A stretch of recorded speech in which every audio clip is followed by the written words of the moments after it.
Welcome back to the Take Two podcast. We're your co-hosts. And today we are going to be doing a Q&A part 2 with Shai instead. Just talking a little bit about her background and business. The question is, take us back to the start of how everything kind of came about. Oh God. I was in high school, sixth form, doing all that kind of good stuff, and I decided at that moment in time I did not want to go to uni, and I think it was very much pushed by teachers. You must go, you've got to go. And I was just, no, this is not for me. So I actually got a job in a shop in town, and I was working there for a year, and funnily enough, throughout that year I was kind of like, actually, I think I want to go to uni. Probably more because I had no idea what I wanted to do, and it just felt I was doing something. I didn't know it was the right thing, I was just doing something. I went to a local uni and I did psychology, so that was 3 years. Graduated from there, and again, I feel like I just postponed that point of still did not know what I wanted to do. Yeah. I left uni, and obviously at that point I needed a job. I'd been working at uni part-time for my boyfriend's mum, they just started a business, so I was doing website design, a bit of marketing, graphic design. Throughout all of that point, I taught myself Photoshop, Illustrator, all that Adobe kind of stuff. It kind of made sense to me. I was all psychology now. I was like, I don't want to see another psychology study paper. I don't want to see it. But marketing was kind of the thing that I fell into. I got a marketing assistant job, and it actually kind of fused everything I love together. It was creative enough. It was also like technical enough using the software, and it was also, there's still a little bit of psychology in it, understanding by behaviour and all that kind of stuff. So it was kind of like the perfect merge of everything, and I didn't realise at the time, I just kind of fell into it. I did that for, I think it was 7 or 8 months, and there was myself as market assistant and my boss, and he ended up leaving, so it was literally me on my own as a marketing assistant, and obviously I was learning nothing. Like I didn't have a marketing qualification, and I had no one to teach me, so I was like, well, this isn't going to end well. I actually looked for another job, and I got my most recent job, which I was in for 3 or 4 years, and I absolutely loved it there. They taught me everything I know. My boss, she literally took me under her wing and taught me everything about marketing, put me in positions, meetings I never would have in a million years dreamed of being in. And every experience, everything I did with them was just absolutely incredible. That just like ignited my love for marketing even more. And then whilst I was there, we were dealing with, we were product based and with tiles. One of my tasks was to get lifestyle imagery done for our products, so that was where we fell into like 3D and CGI. And I remember being on a Zoom call with the guy, and we were doing a men's, so he was doing it live, and he was showing me the software, and I was like, I could do that. Like I could teach myself to do that. So I was asking him about it, and he was like, oh, the software's free. No way. Downloaded it that evening and played with it, and 2 years later, I still absolutely love it. I love the whole 3D design. The fact that I can literally make anything I want is I think that's crazy amazing. to me. It's insane, and I love it. And it's been a lot of YouTube, Googling, a lot of really frustrated just sitting there, why does this not work? I don't get it. But 2 years later, I feel like finally I'm happy with the content and the images that I'm producing. I'm just kind of going into animations and videos as well. So that's kind of a very unconventional route into what I do. What drew you into it? For me, I think it's the blend of creativity and like technicality as well. As you know, for ages I was messing around with graphic design. In COVID, I was doing, do you remember the digital drawings that I used to do? I was selling those in COVID. I remember that. At that point, and I love branding design, I love making logos, I love all that kind of stuff, but to me it just wasn't enough. It always felt like there was something more. And this 3D, I think it's basically adult Sims for me. Like it's so much fun. I love it. And I also love, with my job that I was doing, we were always monitoring trends, interior trends, graphic design trends. I love that side of it as well.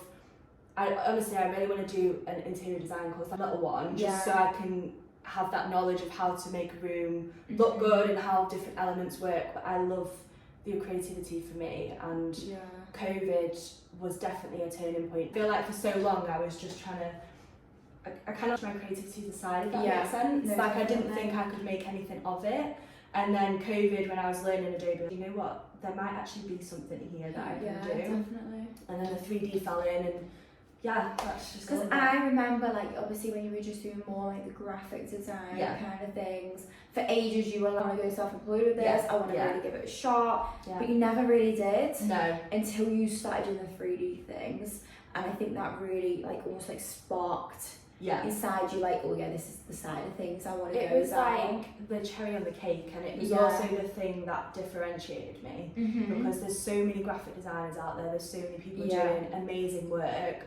For me, and whether that's like imposter syndrome or I don't know, but I just felt I didn't have enough to offer, but the 3D was just that extra thing that I could do. Yeah. For example, I've done a recent project for some barn conversions, so they've had a 3D rendering of the kitchen, they've had a website done, they've had all their social media, so you get like a full package. It just felt it was everything. That almost kind of sets you, like you say, sets you apart as well, because you can offer everything rather than just being like, oh, I can only give you this part, I can only give you that part. Definitely. You can literally be everything's here for you. What would you say your biggest business lesson would be then? For me, I think it touches on what you said about wanting to do it for ages. It would be to start and just keep going. Yeah. And you always read these things and you're always like, oh yeah, whatever. But genuinely, for me, it was starting and figuring it out along the way. 100%. If you need to figure something out, you will, but at least you're out there, you're trying, and people are learning about you. It was definitely just keep going, just keep try new things,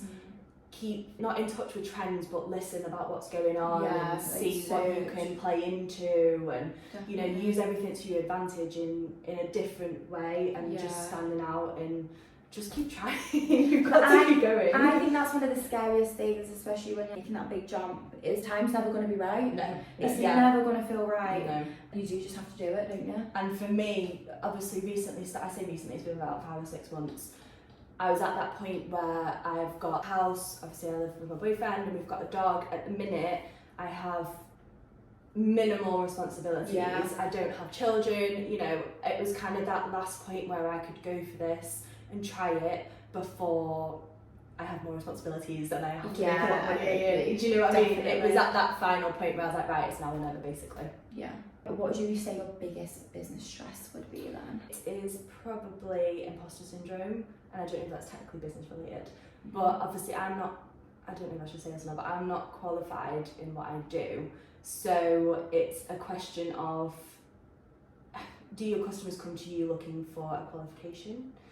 You know what though? For you, yes. Yeah. But for me, no. I don't think so. I've had a load of different graphic designers in the past, and they all are self-taught. Like you say, I don't know if that is for the people who aren't self-taught, whether there's some sort of thing there going on. But in terms of a customer looking, I wouldn't know the difference. If your work's good, your work's good. And I think that's the thing. If you send your portfolio, no one's going to go, well, are you university educated? Because if not, I'm not going to go with you. But I think for me, a business lesson was, I didn't realise how much that would affect me. Or I'd be like, oh, it's fine, I'll deal with it. And now a minute, I'm thinking everything I'm doing, I'm like, oh my God, is this good enough? Is this, you know, it's, before you're with anything, and now a minute I'm like, but it's again just working through it and realising you've just got to do it. You've got to I also think that's because you are more new into the industry, so you're gonna have all these fears and you're gonna have that worry of what if a customer complains? Because I'm guessing you've not really been through that yet. No. So then it's what if they complain, and then what if they then ask me about qualifications, and then it's all this spiral going down. But I always think if a customer doesn't want to come to you because of a qualification, they're not right for you anyway. Say bye. Next one. Someone isn't right for you, you'll know about it. And I've also had instances where I've spoken to people and I've been, you know, I'm self-taught and they're like, so it's also that side of that is also okay. I think your work's incredible. Like I wouldn't even know how to start, like at all. I think it's amazing. Thank you. I think it shows that you've put like a lot of time, energy, and I think if anything, being self-taught's harder. Because you've got to put that extra study time in to be like, where do I figure this out? Because you're not just being told. But that kind of moves on to like biggest worries in the industry. I'd say for what I do is probably AI. I'm sure you've seen all the images over the internet of you know, It's what it can do. over, isn't it? Crazy. Yeah. It's so intelligent, it's so clever. On the flip side, like I use ChatGPT sometimes for marketing ideas or caption ideas and just take it and edit it so it's a bit more friendly. I would definitely say, you know, what's stopping an architect, for example, for taking their plans, putting it into, I can't remember, is it Midjourney, I think it's called, and saying, you know, design me this house and getting all the CGIs that way. It's only getting better. It's only getting bigger and it's only learning from what everyone's telling it. So it is definitely a worry from my perspective, but then also there's nothing like human touch and human involvement and adding personality. I think as well it's that whole thing of being able to talk to you and be like, actually, can you just change that a little bit, or can you just adapt that, or slightly different colour. You can't do that kind of thing on AI. No. It will just kind of create, won't it? Yeah. Coming out of COVID, people are appreciating human connection more than ever. 100%. So it's almost like AI it's amazing, but has it come out at the wrong time in the sense that people don't really need it or don't want it? People, like you say, they do want to have almost like a personable touch to things, don't they? Definitely. And I think that's also how you build clients, because they fall in love with you as a person. Yes, yeah. And then they want to continue with you, don't they? Yeah, 100%. What you love the most? The creativity for me. Do you? I absolutely love it. I think that's from COVID, realising, ignoring my creative side, because I thought, you know, when you're in high school and people are always going to make a living from art, or make a living. That's what I thought in my head, and I suppose that's probably a limiting belief on my behalf, is the thought that I could never make a living out of doing this. But then also at the same time, I wasn't in the right place to know that this existed. I wish I knew about this. I knew about it, but I never knew that I could get into it or I could do it. I wish that was an option at school. The creativity for me, just like I said, being able to build anything you want and create anything you want, and having that like virtual space, I just absolutely love it. And then to make the corresponding graphics and marketing materials and web, like I really love web design. Which I never really thought. But my dad is he codes websites from scratch, so codes everything. I am not that. I will not be coding. His time, you didn't have like Wix or Squarespace, like drag and drop builders, but all of that. I really enjoy web design, not the coding part. I can do coding, but I prefer not to. And it's nowhere near what people just, it's another language. It's crazy stuff. I can imagine. I love websites. I just love that whole cohesive marketing, website, social media, your product, everything coming together. It just makes me so happy. Which is really stupid, but the creativity to me is my favourite part of it all. What are your next steps then? I have actually, I've kind of mentioned this to you a little bit. I am planning to release something in January, which I don't know if I know this. You don't know this soon. It will basically be able to bring CGI and marketing materials to everybody, hopefully making it a little bit more accessible. CGI can be quite expensive, but there will be packages that will hopefully be a bit more accessible and available in January. But yes, that's my next steps. But I still love the bespoke projects. I still love building things to like plan. So there will definitely be the bespoke side, and then also I'm going to call it pre-made, ready to go side.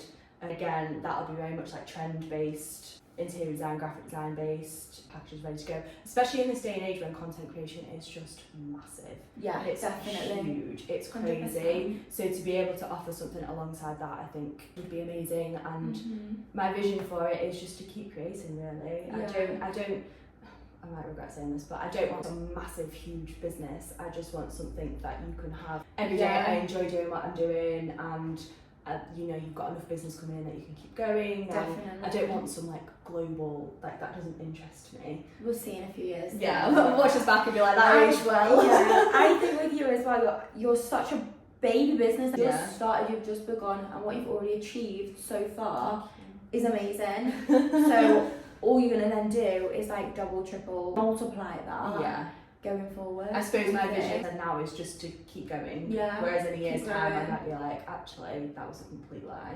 I've got bigger visions for this. But definitely. I suppose you grow and you develop and you change. And then there's that other flip side is in a few years' time, I might be right, I'm at my limit now. This is as big as I wanted it to get. Yeah. We're going no further. Yeah. But definitely exciting. So you've got the growth. Yeah, I hope so. Yeah. Last question, what keeps you motivated? I would say, and I think this stems back from my desire to run a business but never actually doing it, is feel like there's something more. And I know you touched on this with yours. Yeah. It's just that feeling that you can do more and you're just not at your full potential. Yeah. I absolutely loved my job. I loved everyone in it, and the only reason I left my full-time job was to pursue this. Yeah. Which I know not many people can say, so in that sense I was lucky. When my boyfriend saying to me, what are you doing?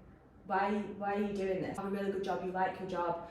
Most people can't say that. Yeah. And I think that's also why it took me so long. It was a risk, but also 100%. was the risk bigger? What's that saying where it's like a risk, the bigger risk is not taking a chance on yourself or not doing it. Yeah. It was that, and for me that keeps me motivated, is what can't I do? Anything you put your mind to, you can do. And I think I've seen that in you, and you see it. I know you see it online, and you shouldn't believe everything you see online, but I think it's almost like the what ifs as well, that's the thing. Am I going to regret when I'm 80 not giving it a go? Yeah, 100%. And that was the driver for me, because the answer was yes. Yeah. I knew it would be yes. So even if all this doesn't work out, I'll just go and get another job. Yeah, like you've tried, you've given it your all, and like you say, worst case, you give it a go and you're like, well actually, not for me. I would rather be employed. Yeah. And you just... Exactly. I don't think, I was having this conversation with someone recently, things like that, it's not a back step, you suddenly deciding that actually it's self-employment and building my own business isn't for me. Yeah. Giving it a go kind of thing. And I think at this point as well, with potentially what I'm doing and stuff in January, I'm just exploring different paths at the minute. I'm exploring where I want to be, what I want to go down, what works better for me. You know, I might go, actually, bespoke isn't for me, this is what I want to focus on. Yeah, definitely. Or that isn't for me, bespoke is for... So at the minute, I am very much, like I said, in infancy, trying things and hoping for the best. I think as well with yours, because you have so much like 3D rendering, you've then got, you say, the website designs, then almost social media kind of posts, content and stuff. You could take it anywhere. Yeah. You could do packages, you could, you know what I mean? And I'm probably at that point that you were doing a million different things. And I you're feel trying like to figure out which... That's where I'm at, and I'm trying things, so who knows, but I'm excited. I'm excited for you. I hope that gave you a bit of an insight into what I do, how I got where I am. Again, if you have any questions, let me know, let us know. Let us know. We can always do, like we say, another Q&A or just answer them kind of privately. Yeah. Thank you very much for listening, and we will tag all of Shai's social media down below so you guys can have a little look at her work as well. So yeah, thank you. Welcome back to the Take Two podcast. We're your co-hosts. Oh, sorry.